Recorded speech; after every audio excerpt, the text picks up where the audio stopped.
5ই আগস্টের পর থেকে এই তোলা দেওয়া বন্ধ হওয়ার কারণে পৌরসভার কর্মচারীদের 6-7 মাসের বেতন বাকি এবং পৌরসভার জনস্বার্থে যেসব সেবাগুলি আছে ওগুলি থেকে ব্যাহত হচ্ছে।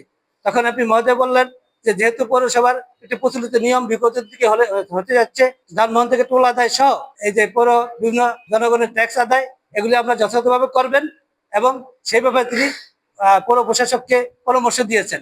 এটাকে একটি মহল এবং পাশাপাশি আরেকটি হলো যে বালুর বিষয়। দৌলত খান বড়দিনে কোনো বালু উত্তোলন হয় না, বৈধ বা অবৈধভাবে বালু উত্তোলন হয় ভোলাতে এবং চরপাশার অঞ্চলে।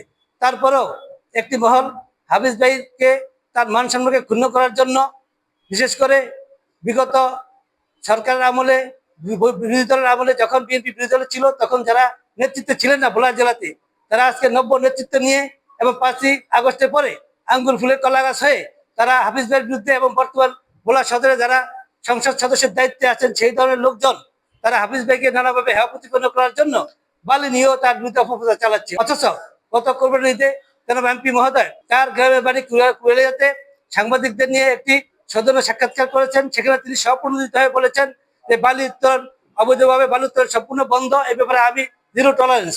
তবে সরকার যদি নৌপথে নাব্যতা সৃষ্টির জন্য বালু উত্তোলনের কোনো ব্যবস্থা গ্রহণ করে সেটা সরকারের বিষয়, এ বিষয়ে আমাদের কোনো সংশ্লিষ্টতা নেই। তারপরে একটি মহল যেহেতু তার বিরুদ্ধে অপপ্রচার চালাচ্ছে, আমরা তার তীব্র নিন্দা জানাচ্ছি এবং ভবিষ্যতে এই ধরনের অপপ্রচার যাতে বন্ধ হয় তাই আপনাদের লিখনি এবং আপনাদের সেই দর্পণের মাধ্যমে আপনারা সকলকে সজাগ করে তুলবেন। যদি তারপরে পুনরাবৃত্তি হয় আমরা আইনের দ্বারস্থ থাকার বিকল্প পথ থাকবে না।